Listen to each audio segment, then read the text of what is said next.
Hey everyone, it's Strange Michael. I hope you're doing well today. Here is my review for Halloween 2018. Yes, it's just called Halloween, just like the original movie, but it's kind of centered around. Before I get into my actual thoughts about this excellent little flick, I do want to make mention in my Hellraiser ranking video when I first made my first video in this room, I forgot to mention of all the details like the busy street and that kind of thing, there's also a big old vent right here, like a big vent, in the wall, not on the ground, in the wall, because it's an older house that I live in. I did some kind of testing. I don't think you can hear it that well. It shouldn't really bother too much, since I think the microphone's kind of like on this side of the camera and not right here. It shouldn't affect it too much. Hopefully it won't affect it too much. Anyway, Halloween 2018. Let's get into my thoughts here. Let me know down in the comment section whether you can hear that vent too much. Maybe I can turn off the air or heat or whatever time of the year it is during these recordings. If I record in here more often, just let me know what you think. Halloween 2018. This film came out almost 9 years after Rob Zombie's H2 or Halloween 2, which again I enjoyed a lot when I did my video on that recently. You're probably going to see this right before, or that review right before this.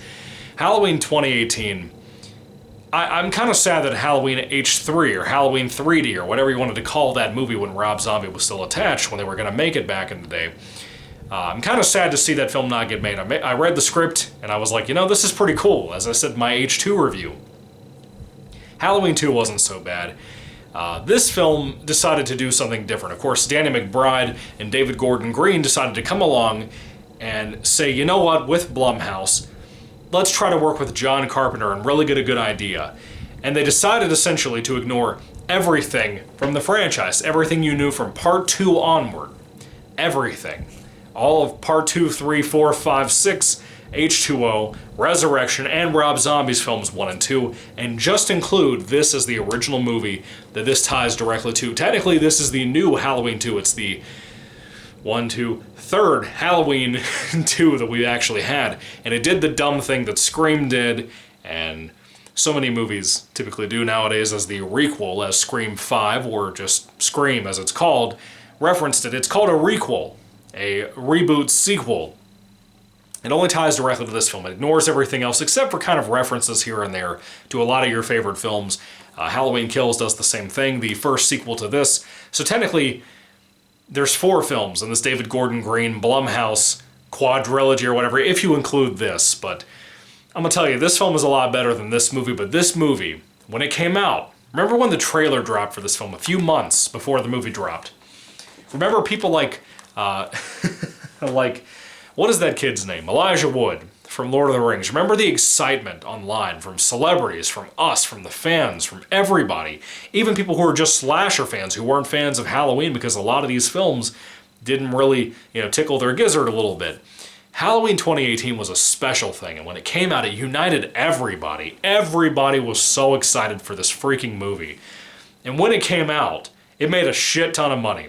Halloween 2018 was a massive hit, and rightfully so, man. If you've seen this movie, you probably realize how important it was for Halloween fans. It restarted the excitement of Halloween. Yes, we had the remakes of this. We had Nightmare on Elm Street remakes, Friday the 13th, so on and so on. We had a Child's Play remake in 2019, I believe, the year after this movie came out, because of what this film did. It rebooted the excitement of horror movies, specifically the slasher subgenre of horror, and it saved horror in a lot of ways, I still believe.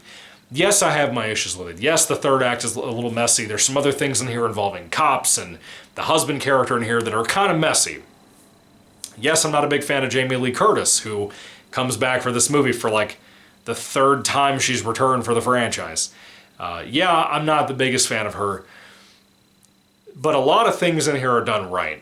And I think if you're a fan of any of these movies from the original days, even the forgotten, kind of put to the side in another timeline movies, no matter what you're a fan of in Halloween, even if it's just the original film, this movie has something for you.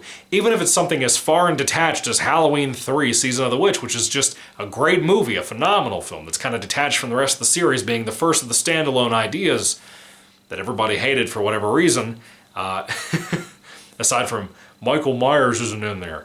This movie has love for that. This trilogy from Blumhouse has love for Season of the Witch.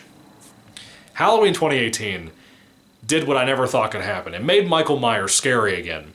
Ignoring everything after part 1, it obliterates things like Michael Myers and Laurie Strode being brother and sister, which was a big thing that haunted this franchise for a long time. And yes, I agree with many people. I don't care if John Carpenter wrote that in Halloween 2 when he wrote that film. That was a massive mistake. He did it when he was drunk, and it was a terrible mistake that has haunted this franchise forever. The only good thing that ever came out of that was Halloween H2O, which is a flawed movie as well. I really love it, though. I think after rewatching this, as much love and care is put into this, I still think H2O is more up my alley, but there's nowhere as much brutality and killing as there is in this film. Michael Myers also looks amazing in this. He looks just as good as he did with Halloween 2007, as messy as that film was. Tyler Mane's first movie as Michael Myers. He looks great. I like the brutality there. One of the biggest criticisms that Michael gets in Halloween H2 and Halloween 2007 is that Michael grunts when he kills people. He's brutal. Yeah, James Jude Courtney is not as tall as Tyler Mane in these newer Blumhouse movies, but he grunts when he stabs people or when he gets hurt. He gets hurt a lot in this movie, by the way. Halloween 2018 is so special, and I love it dearly. Yes, it's not perfect, like I said, and yes, I love things like H2O probably more than I love this movie. But it's really good. It's a really solid, really good film that, in my opinion, again, kind of saved horror. I know people were saying, like, Robert Eggers saved horror, or the guy who did Midsummer saved horror. I don't think it was Robert Eggers. I can't remember that guy's name, the same guy that did Hereditary. I know a lot of people say that. A lot of people prefer elevated horror. I like a lot of elevated horror, don't get me wrong. Hereditary is a terrifying movie, a really scary film, scarier movie than this. But this movie knows what it is. It did what Silent Night did for Silent Night, Deadly Night. You know, that's the remake of that franchise, a reboot of it. It did what Child's Play's, newer film, the remake, kind of did for that series, since Cult of Chucky and, well, kind of not Curse of Chucky, but Cult of Chucky wasn't super well received.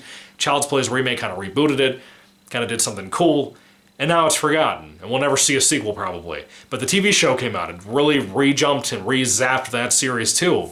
Halloween 2018 did that for a lot of things, a lot of slasher franchises out there, even down to inspiring the idea of legacy sequels. Not being the first to do that, but kind of inspiring it, of bringing back old characters like Laurie Strode, for example, and doing something new with her family, the idea of her family, and just kind of going from there. Having a legacy character and a legacy villain kind of lead a new movie. Even down to the new Texas Chainsaw Massacre, which sucked ass on Netflix, tried to mimic what Halloween 2018 did like 5 years ago. Yeah, it's been 5 years since 2018 came out. Remember back when we thought we were getting Halloween Kills in 2020? Well, yeah, 2020, and then COVID hit. Everybody panicked. The only person that wanted to put out a movie was, Christopher Nolan. Yeah, it sucked. 2020 was terrible. Anyway, Halloween 2018 is such a strong flick, and I think it's very, very well made. What is the story of this film after my 8 minutes or so, or whatever it was, of rambling about this movie? Halloween 2018 essentially takes the idea of saying, well, what at the end of Halloween 78, what if Michael Myers had been captured then, and Laurie had become a paranoid mess, more so than Halloween H2O? Naturally, her character should go that route after the original movie. Again, it's kind of like if Laurie goes more in a crazy cat lady route than in a, I'm paranoid, I'm gonna kind of run away, have a new kid, after I already had a kid, so on and so on, like she does in H2O. I like the H2O Jamie Lee Curtis more than I like this Jamie Lee Curtis, but she puts a good performance through. She's paranoid, she's crazy, she's kind of moved out in the middle of nowhere, but is she really crazy? She waits around for years. This is technically Halloween H40. Technically, it's 40 years after Halloween 78, coming out in 2018. And I think that the idea, the concept, and everything, yeah, they're kind of a spit in the face to the fans of the old franchise, especially the fans of the first original series before the Rob Zombie remakes. Yeah, that's kind of disrespectful. I get it. But man, you can't tell me this movie ain't good. You can't tell me Halloween Kills isn't good in its own regard, as flawed as that is too, as flawed as this film is. I think it's really good. I think it has a lot to offer to anybody. If you're a gore hound, this movie has a lot to offer. Anyway, we kind of focus a little bit on Allison, the granddaughter of Laurie Strode. Her mom is named, Karen or whatever. She deserves it. She's so annoying. Judy Greer is so misused in this trilogy of Blumhouse movies. She has a husband, Allison's dad. He's kind of annoying and goofy, but I like him more than I like Karen, the mom. Allison is really a cool, beautiful young girl. I like her friend group. I like all of them. I like the babysitter stuff that comes in here later on, not with Allison, but with other friends of hers. I like all of that, even down to the performance from a very small, young black kid. He's hilarious. He's like the best part of the film, aside from Michael being returned to what he was. A couple of podcasters go to visit Michael before we get introduced to all these other kids and Allison and so on and so on. A couple of British podcasters go to the asylum where Michael's been in captivity in asylum for 40 years, since the old 78 movie, when he was captured that night. We don't really know how he was captured. Apparently he just wandered out and he was captured and so on and so on. But he's just been sitting around in jail for 40 years, right?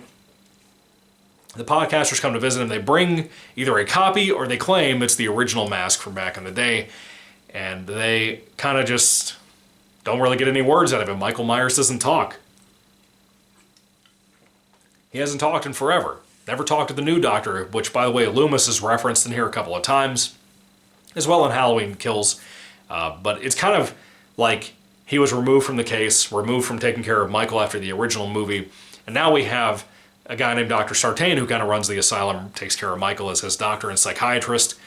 That's all okay for a while, and then if you've seen the film, you know why I don't really like it all that much. Nah, it is what it is. A big flaw in the movie. Dr. Sartain is a big flaw. The actor's good, but the film has its flaws, like I said. Michael breaks out.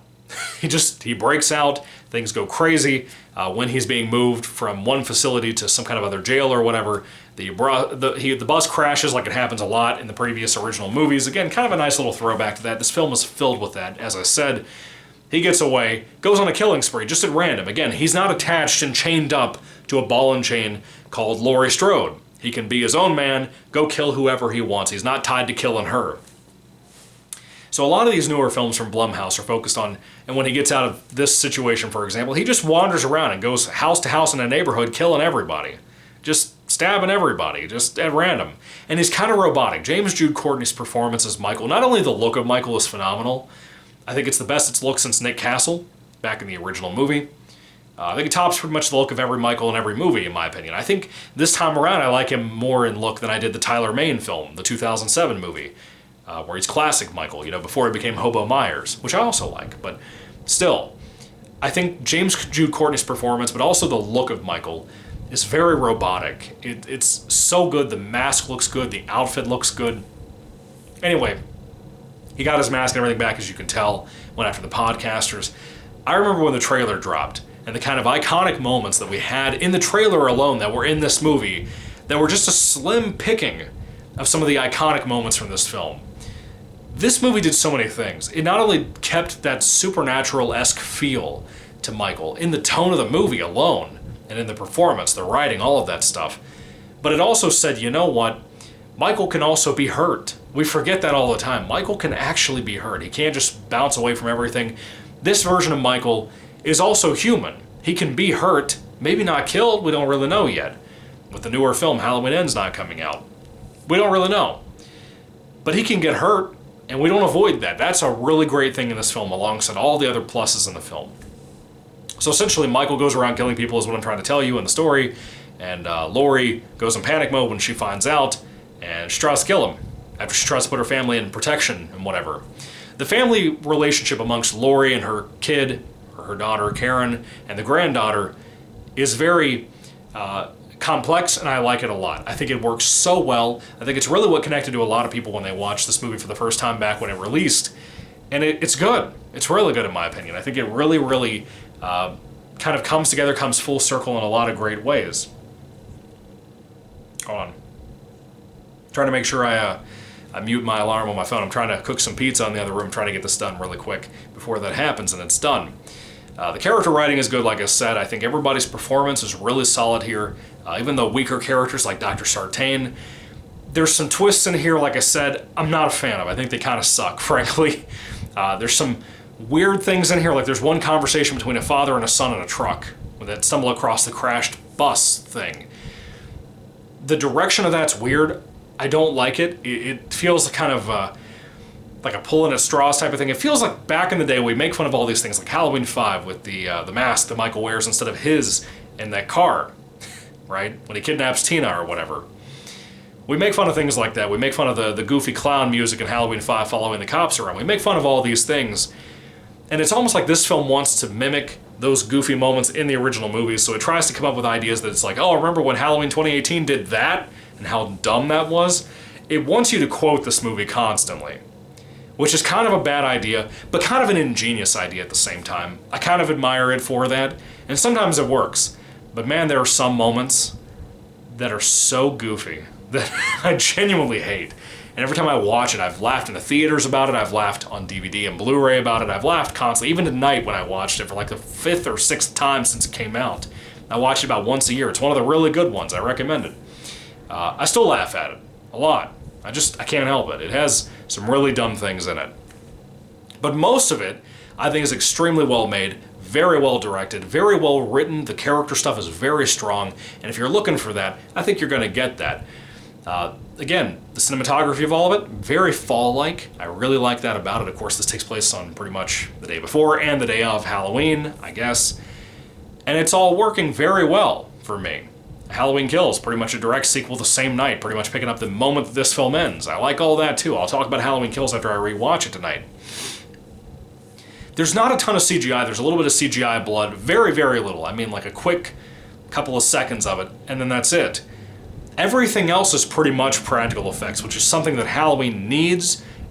The slashers need that, and it looks great. It looks great every time it shows up, and I love it. I think it really does the film a lot of favors. The music in here, John Carpenter, in case you don't know, not only was he tied in so much with the idea pitching, all of that stuff, maybe even the casting a little bit, I don't know. But John Carpenter himself and his son Cody, and another fellow too, were involved so much in the music here. There's not only wonderful renditions, that might be some of the best renditions of the entire franchise, of the original Halloween theme song and some of the classic themes you heard from the original movie that Carpenter made. There's not only that, but there are certain songs, like one particular chase scene, where even tonight, after I've seen this movie 5 and 6 times, I've listened to this particular song that Carpenter made, especially for this movie with these people, that gives me chills. It gives me chills in a way that even the original Halloween theme song, as much as I love it, as much as I think it's classic and timeless, that new song they made for this movie is wonderful. And it gets me in a primal way. I don't know what it is about it. If you work out to it, if you walk through a haunted house or something at Halloween in October time, if you had that song playing, it will give you chills. I don't know what it is. If you don't know the song I'm talking about, when you watch this movie, even if it's for the first time or the billionth time, you're gonna know the song I'm talking about because it's so powerful and prominent. It's used one time in the movie, and it's so strong and soulful. It's powerful. I love it. Anyway, with all that being said, yeah, I kind of hate the fact that it ignores so many of these movies, but Halloween 2018 is a fantastic time. It's a massive recommendation for me. If you've never seen this movie, you are missing out. I had people that were massive Halloween fans online that I've talked to that would tell me they didn't want to watch this because they were still butthurt over the Rob Zombie movies and butthurt over not getting Halloween 9 Retribution back in the day. If you feel that way, please get over it. Please, please, please watch this movie. I've been a lifelong Halloween fan since way back in the day when I was a kid watching the original movie over and over and over again. As a matter of fact, this is my original copy, aside from the VHS my mom and I used to watch all the time. I remember when this came out and how amazing it was to see Halloween on DVD. You couldn't believe how great it looked as an upgrade from VHS. You know, I don't even hate VHS, but it was a great upgrade. And then getting the series we've had now, even though Carpenter kind of bullshitted us and said that this would be the last one ever, and then they immediately jumped into, we already have Halloween Kills and Halloween Ends in production. We have the titles and everything. Halloween Kills is a dumb title. Halloween is a dumb title, being that it's the second of the film. Now you have, oh, we have Halloween, and then we have Halloween, and then we have Halloween Kills, and then Halloween Ends. Stop. Call this something else. That's why everybody's calling it Halloween 2018, just like we have to do with Ghostbusters and Scream and so on and so on. Halloween 2018, really, really good flick. I recommend it. It's creepy, it's scary. Again, it has moments that are really genuinely kind of scary. Not really jump scares. It has like one of those in the entire film, but everything else is really constrained. It has atmosphere. That's the big thing that was missing from this franchise for a long, long time. Even though I love Halloween 2 from Rob Zombie, the atmosphere in here, the tension in here is masterfully made. If I had to rate Halloween 2018 on a 5-star basis, I would easily give this a 4 out of 5 stars. Yes, I have my problems, mainly with the Dr. Sartain character, but everything else, dude. Michael, Laurie even, I can't stand some of the other characters, but I like a lot of them, including the best friend characters and stuff of Allison. Allison herself, all of it is so well done, and the practical effects with the gore are amazing. If you're looking for all that, you're going to get it here. Halloween 2018, what are your thoughts on the film? I think it's one of the best in the franchise. I think it really revived the series. I think it really came at the right time in history. When the MCU was starting to quiet down, this came out, and it was massive. It was massive when it came out. People will always forget that, I think. Halloween 2018, I'd love to hear your thoughts down in the comment section down below. And again, after I finish reviewing all these films and seeing Halloween Ends at the end of the week on Friday, I plan on doing a ranking video of all the current Halloween films and maybe their scores and maybe their Michael Myers within those movies as well. I hope you check out all those as well, too. So anyway, put your thoughts and comments down below, folks. I would love to hear what you have to say about Halloween 2018, all the previous films, your timeline thoughts, all that stuff. I want to hear everything you have to say because I feel like this is an extremely now underappreciated film because of how so many people hated Halloween Kills for whatever unfair, stupid reason. It's one of those internet logic type of things. When this movie came out, everybody loved it. Now everybody kind of meanders on it because of Kills, even though Kills I love a lot too. I might even like Kills more than this. I don't know. I'm about to rewatch it. I'm going to find out. But anyway, Halloween 2018, really good, really, really, really big recommendation for me. One of the best of the franchise, and I love it more every time I watch it. Yeah, some of the bad flaws, like the goofy dad, for example, really kind of bog it down for me every rewatch that I have, but everything else just gets better and better, in my opinion. Very masterfully made, and a great, great love letter to the franchise, and to the fans, and to Carpenter and Deborah Hill. Anyway, have you seen the film? What do you think about it? Put your thoughts and comments down below once again. 4 out of 5 stars for me. I love it a lot. I think it's a really good flick, and I recommend it a lot, as you can tell. Happy Halloween, guys. God bless you, and goodbye.